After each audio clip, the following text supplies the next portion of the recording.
இரக்கம் நிறைந்த அன்பின் பரலோக தகப்பனே, நல்ல நேரத்துக்காக நன்றி செலுத்துகிறேன். ஆவியானவரே, நான் பாட போகிற பாடல், கொடுக்க போகிற செய்தி எல்லாவற்றையும் ஆண்டவரே ஆசீர்வதித்து தாங்க தகப்பனே. அப்பா, மியூசிக் போடுற தம்பியும் கூட நீங்கள் ஆசீர்வதிங்க ராஜா. ஆண்டவரே, ஆவியானவரே, என்னை மறைச்சிக்கங்க, நீங்கள் வெளிப்படுங்க. தொடக்கம் முதல் முடிவு வரை உடைய பிரசன்னம் இருக்கட்டும். இயேசுவின் நாமத்தில் வேண்டுகிறேன் பிதாவே, ஆமேன். முதல்ல ஒரு பாடல்.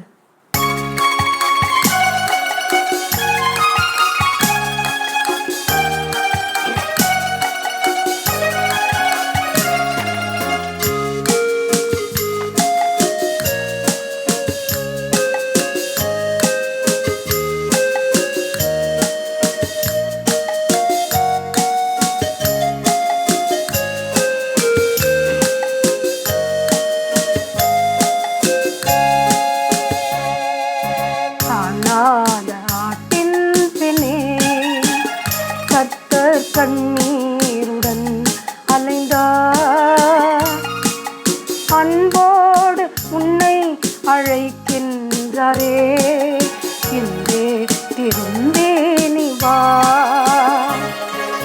காணாத ஆட்டின் பின்னே கர்த்தர் கண்ணீருடன் அலைந்தார், அன்போடு உன்னை அழைக்கின்றாரே, இன்றே திரும்பே நீ வா.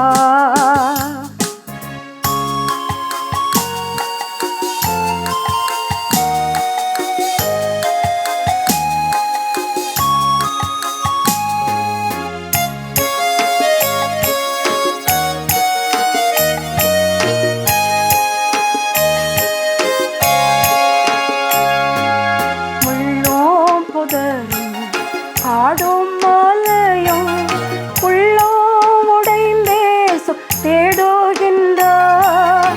உள்ளோம் புதரும் பாடும் மாலையும் உள்ளோம் உடைந்தேசும் தேடுகின்றார். சிற்றின்ப சேற்றினில் சிக்கி நந்தார், சாத்தான் வலையில் நீ சிறையாகினார். சிற்றின்ப சேற்றினில் சிக்கி நந்தார், சாத்தான் வலையில் நீ சிறையாகினார். காணாத ஆட்டின் பின்னே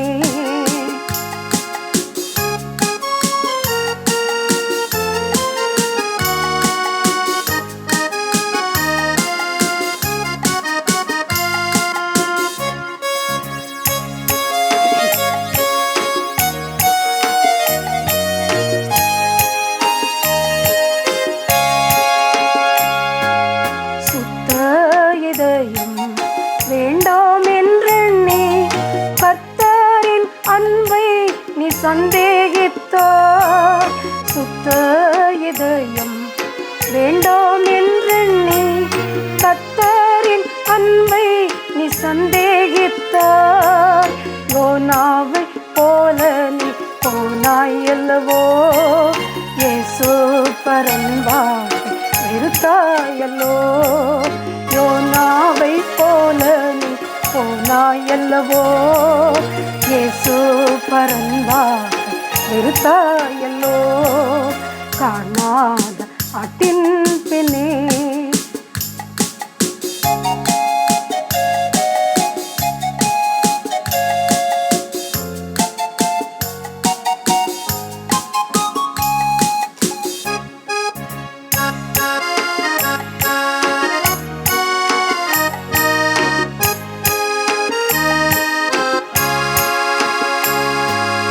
என்னென்ன துன்பம் துன்மார்கள் எல்லாம் சன்மார்க்கரோடே தேவ கோபாக்கினை யாழ் மாழ்வாரே. துன்மார்க்கர் எல்லாம் சன்மார்க்கரோடே தேவ கோபாக்கினை யாழ் மாழ்வாரே. நீதி நிறைந்த தன் கரங்களால் நீதி பயம் நீ உன்னை தாங்குவார். நீதி நிறைந்த தன் கரங்களால் நீதி பயம் நீ உன்னை தாங்குவார். காணாத ஆட்டின் பின்னே கர்த்தர் கண்ணீருடன் அலைந்தார். அன்போடு உன்னை அழைக்கின்றாரே, என்னே திரும்பி நீ வா. ஆண்டவராகிய இயேசு கிறிஸ்து நாமத்தினால அவங்க எல்லாருக்கும் என்னுடைய பணிவான வணக்கத்தை நான் தெரிவிச்சுக்கிறேன். இப்பொழுது நம்ம இருதயத்தில் இயேசு, திரும்பவும் நம்ம அந்த இருதயத்தை பற்றி தான் நம்ம பார்க்க போகிறோம். எப்படிப்பட்ட இருதயம் அப்படின்னு நமக்கு இருக்கணும் அப்படிங்கிறத நம்ம பார்க்க போகிறோம். சகரியா 7:9 பார்த்திங்கன்னா, சேனைகளின் கர்த்தர் உரைக்கிறது என்னவென்றால், நீங்கள் உண்மையாய் நியாயம் தீர்த்து அவனவன் தன் தன் சகோதரனுக்கு தயவும் இரக்கமும் செய்து விதவையையும் திக்கற்றவர்களையும் பரதேசியையும் சிறுமையானவனையும் ஒடுக்காமலும் அவர்களில் ஒருவனுக்கும் ஒரு சகோதரனுக்கும் துரோகம் செய்யாமலும் சகோதரனுக்கு விரோதமாய் தன் இருதயத்தில் தீங்கு நினையாமலும் இருங்கள் என்றார். ஆண்டவர் சொல்கிறாங்க, அதாவது என்ன சொல்கிறாங்க அப்படின்னா, நீங்கள் யாருக்கும் சேனைகளின் கர்த்தர் என்ன சொல்கிறாங்க அப்படின்னா, எல்லாரையும் நீங்கள் நேசிக்கணும், உண்மையாய் நியாயம் தீர்க்கணும், உண்மையாக நியாயம் தீர்க்கணும். அநியாயம் அக்கிரமம் நடக்கக்கூடாது, நியாயங்கள் புரட்டப்படக்கூடாது, அசுத்தமாக நியாயம் தீர்க்கக்கூடாது, பரிசுத்தமான வழியில் நீங்கள் நியாயம் தீர்க்கணும். அவன் தன் சகோதரனுக்கு தன் சகோதரனுக்கு விரோதமாக தீமை செய்யக்கூடாது, இரக்கம் செய்யணும், விதவையை நீங்கள் ஆதரிக்கணும், திக்கற்ற பிள்ளைகள் பரதேசி சிறுமையானவங்களை ஒடுக்கக்கூடாது. விதவை தானே, அவளை கேட்க யார் இருக்கா? திக்கற்றவங்க தானே, யார் கேட்க ஆள் இருக்கா? பரதேசி தானே, அவனை என்ன வேணாலும் செய்யலாம். விதவைகளை திக்கற்றவங்கள பரதேசிங்களை என்ன வேணாலும் செய்யலான்னு சொல்லி அவங்கள நீங்கள் ஒடுக்கக்கூடாது அப்படின்னு கருத்தை சொல்கிறாங்க. அப்படி நீங்கள் செய்யாதீங்க. அவங்களுக்கு விரோதமாக நீங்கள் தீங்கு நினையாதீங்க. அவங்க சகோதரிக்கு விரோதமாக நீங்கள் துரோகம் பண்ணாதீங்க. அப்போ உங்கள் இருதயம் தீங்கு செய்யாத இருதயமாக இருக்கணும் அப்படின்னு கர்த்தர் சொல்கிறாங்க. அதைத்தான் ஆண்டவர் எதிர்பார்க்காங்க. எல்லாரும் அப்படி இருக்காங்களா? யோசிச்சு பாருங்க, யார் அப்படி இருக்கா? மக்கள் இப்போ என்னென்னலாம் நடக்கும் உலகத்தில் பார்த்தீங்களா? ஒருத்தருக்கு விரோதமாக ஒருத்தர் தீங்கு செய்கிறாங்க. என்ன ரொம்ப எல்லாரையும் ஏழை எளியவங்களெல்லாம் நசுக்கிறாங்க. அவங்கள ரொம்ப வேதனைப்படுத்துகிறாங்க. கேட்குறதுக்கு ஆள் இல்லை அப்படின்னு சொல்லி அவங்கள கொடுமை பண்ணுறாங்க. இப்படிலாம் செய்கிறாங்கல்ல. இதைத்தான் ஆண்டவர் வெறுக்கிற தேவனாக இருக்காங்க. அதான் இஸ்ரேல் மக்களை சொன்னாங்க, நீங்கள் இப்படிலாம் செய்யாதீங்க, இதெல்லாம் நல்லது கிடையாது அப்படின்னு சொல்கிறாங்க. ஆனால் அதை யாருமே கேட்குற மாதிரி இல்லை, கேட்கல. அது இவங்க என்ன செய்கிறாங்க, இஸ்ரேல் மக்கள் கேட்கவே இல்லை, துரோகம் பண்ணுறாங்க, அடுத்தவங்கள ஒடுக்குறாங்க, ரொம்ப வேதனைப்படுத்துகிறாங்க, கொடுமை பண்ணுறாங்க, சகோதரிக்கு விரோதமாக துரோகம் பண்ணுறாங்க. இப்படியெல்லாம் இருக்கிறதுனால கர்த்தருக்கு அவங்க மேலே ரொம்ப வேதனை, கோபம் வருது. இன்னும் வருதில் பாருங்கள், சகரியா 7:12 வேதத்தையும் சேனைகளின் கர்த்தர் தம்முடைய ஆவியின் மூலமாய் முந்தின தீர்க்கதரிசிகளை கொண்டு சொல்லி அனுப்பிய இந்த வார்த்தைகளையும் கேளாதபடிக்கு தங்கள் இருதயங்களை வைரமாக்கினார்கள். வைரம்னா என்னன்னு தெரியுமா? இருதயத்தை வைரமாக்குறாங்க. அதாவது ஆண்டவர் சொல்கிறாங்க, இப்படிலாம் நீங்கள் செய்யக்கூடாது, துரோகம் பண்ணக்கூடாது, எல்லாரையும் நல்லா இருக்கணும், நீதியாக இருக்கணும் அப்படின்னு சொல்லும்போது அவங்க இருதயத்தை வைரமாக்கிடுறாங்க. வைரம்னா உங்களுக்கு தெரியுமா? ஆண்டவருக்கு செவிக்கூடாதபடிக்கு வைரக்கட்டைன்னு சொல்லுவாங்கன்னா அதெல்லாம் ஒட்டைக்கவே முடியாது, வைரக்கட்டையெல்லாம் அசைக்கவே முடியாது, அப்படி ஒரு வைரம்.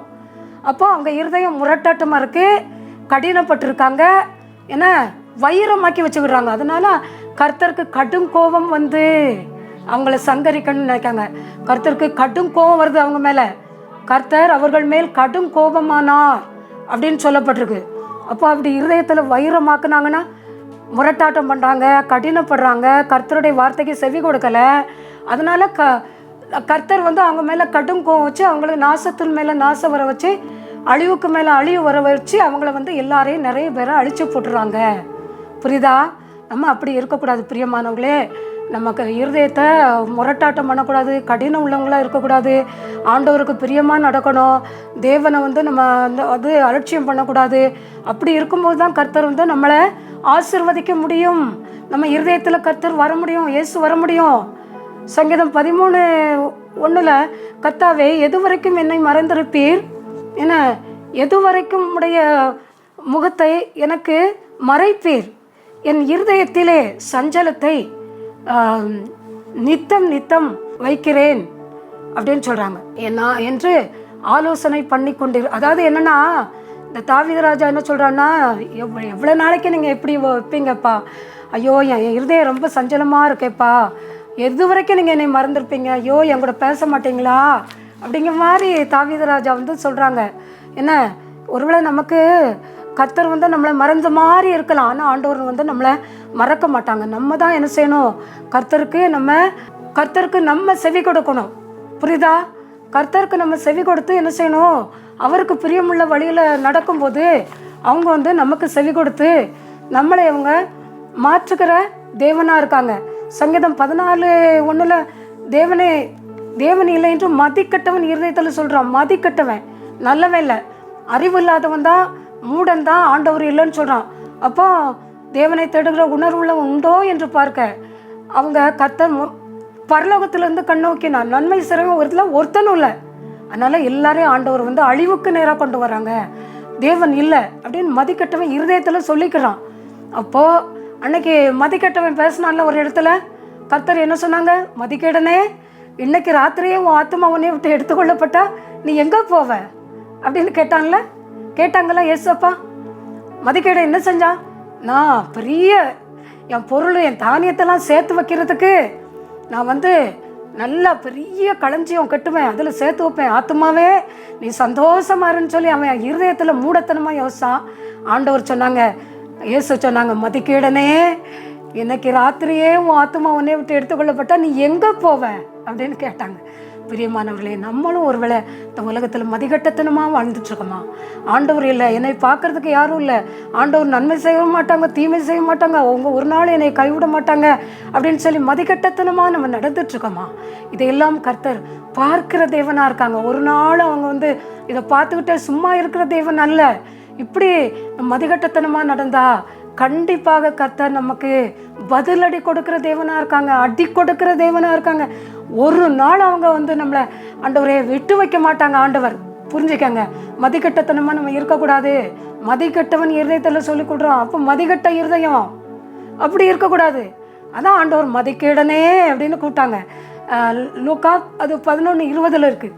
அடுத்தது சங்கீதம் 34:18 நொறுங்குண்ட இருதயம் உள்ளவர்களுக்கு கர்த்தர் சமீபமாக இருந்து நறுங்குண்டவர்களின் ஆவியை அவர்கள் என்னது ரட்சிக்கிறார். அப்போ கர்த்தர் என்ன செய்கிறாங்கன்னா, நொறுங்குண்ட இருதயம் கர்த்தர் என்ன செய்கிறாங்க, நொறுங்குண்ட இருதயம் உள்ளவர்களுக்கு அவங்க வந்து சமீபமாக இருக்காங்க.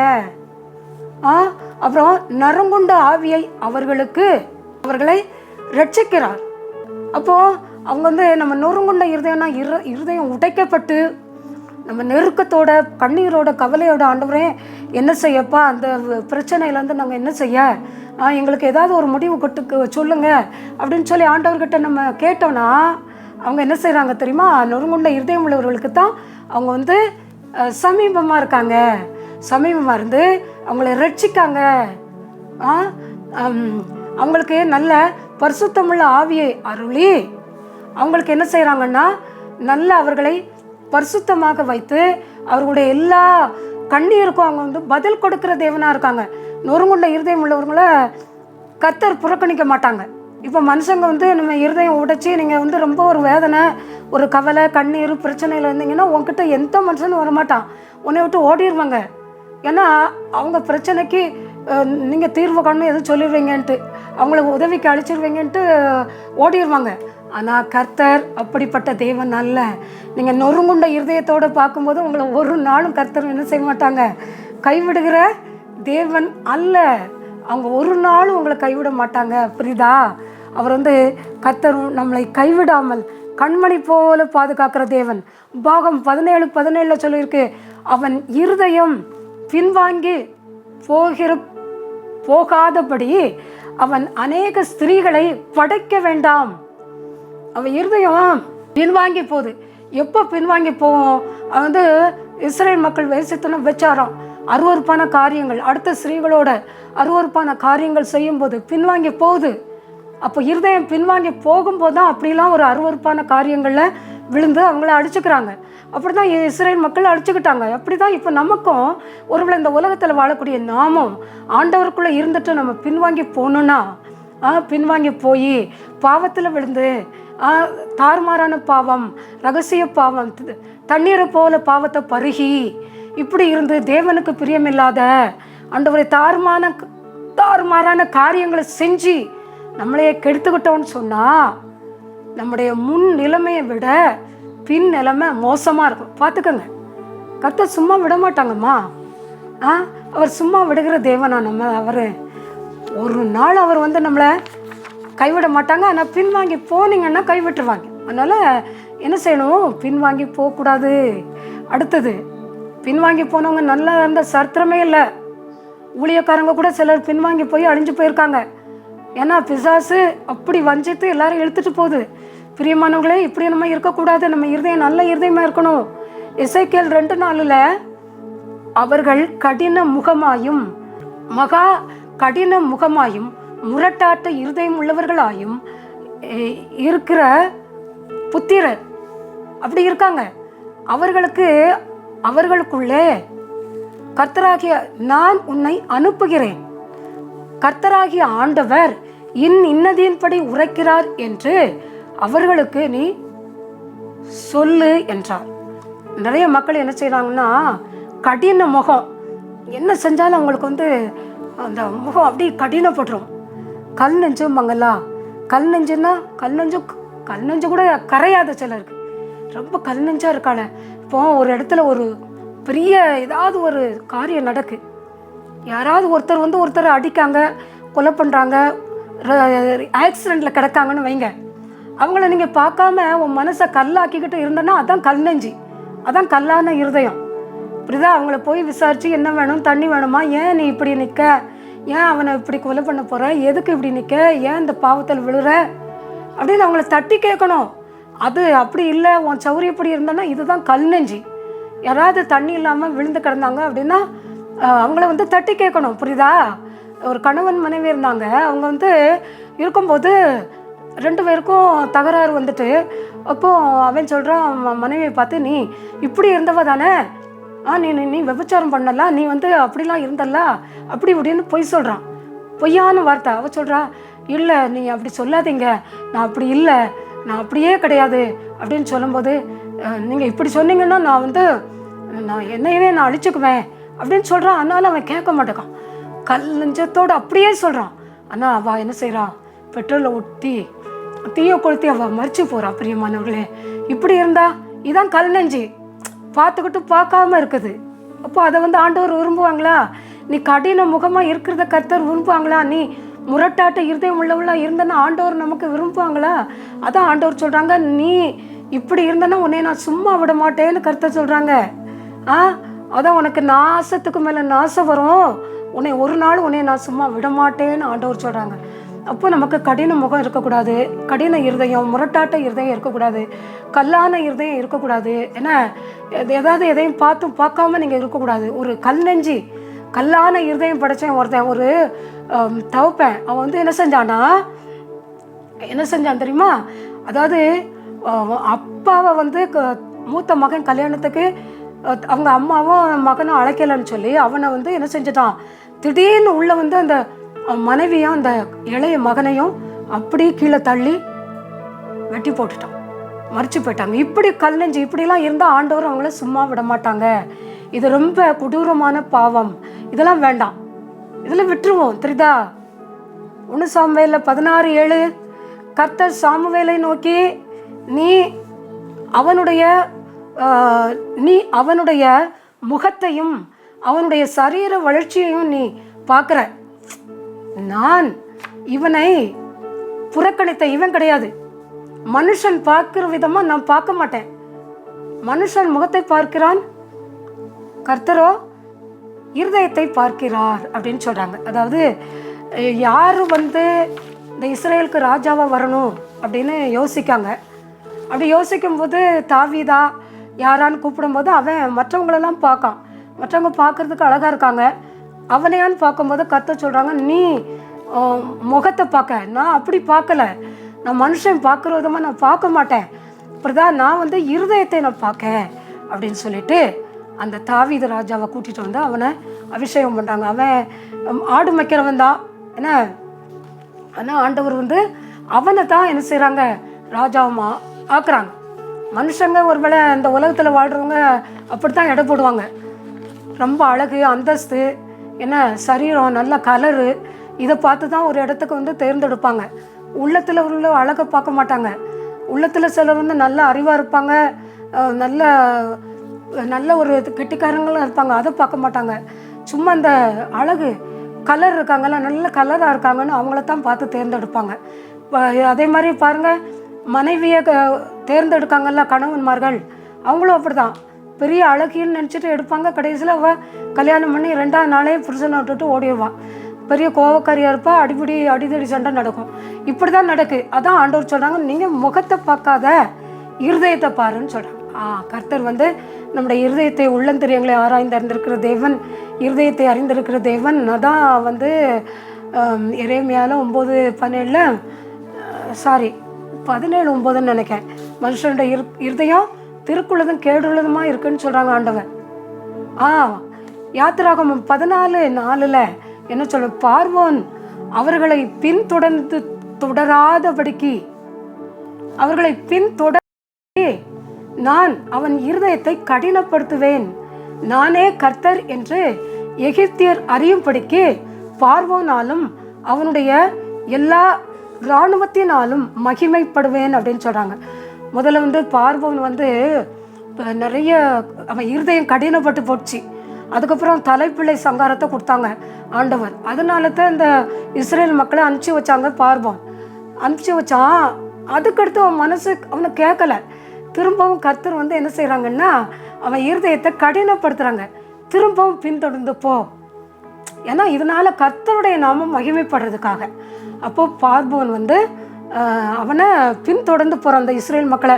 பார்வோன், அவன் ரதங்கள், குதிரை வீரர்கள், எல்லா இராணுவர்கள் எல்லாரும் அவனை அந்த இஸ்ரேல் மக்களை பின்தொடர்ந்து போகிறாங்க. இவங்க பயப்படுறாங்க. ஆண்டவர் என்ன செய்கிறாங்கன்னா, நான் கர்த்தர்னு சொல்லி மகிமைப்படணும்னு சொல்கிறாங்க. ஏன்னா அந்த மக்கள்லாம் பயப்படுறாங்க. ஐயோ என்ன எகிப்தில் பிரேத குழி இருக்குன்னு இல்லைன்னா இங்கே கொண்டு ஐயோ இப்போ நாங்கள் இந்த கடலில் உளுந்து சாக போகிறோமே அப்படின்னு சொல்லி மோசைகிட்ட சொல்கிறாங்க. ஆனால் மோசை சொல்கிறான், இல்லை நீ சும்மா இருங்க, நீ கர்த்தர் உங்களுக்காக யுத்தம் பண்ணுவாங்க, நீங்கள் சும்மா இருங்க, இன்னைக்கு நடக்கிற ரட்சிப்பை பாருங்கன்னு மோசை சொல்கிறான். ஆனாலும் இந்த இஸ்ரேல் மக்களுக்கு கொஞ்சம் வேதனையாக தான் இருக்குது. ஆனால் இஸ்ரேல் மக்களை இவன் என்ன செய்கிறான், பின்தொடர்ந்து போகிறான்.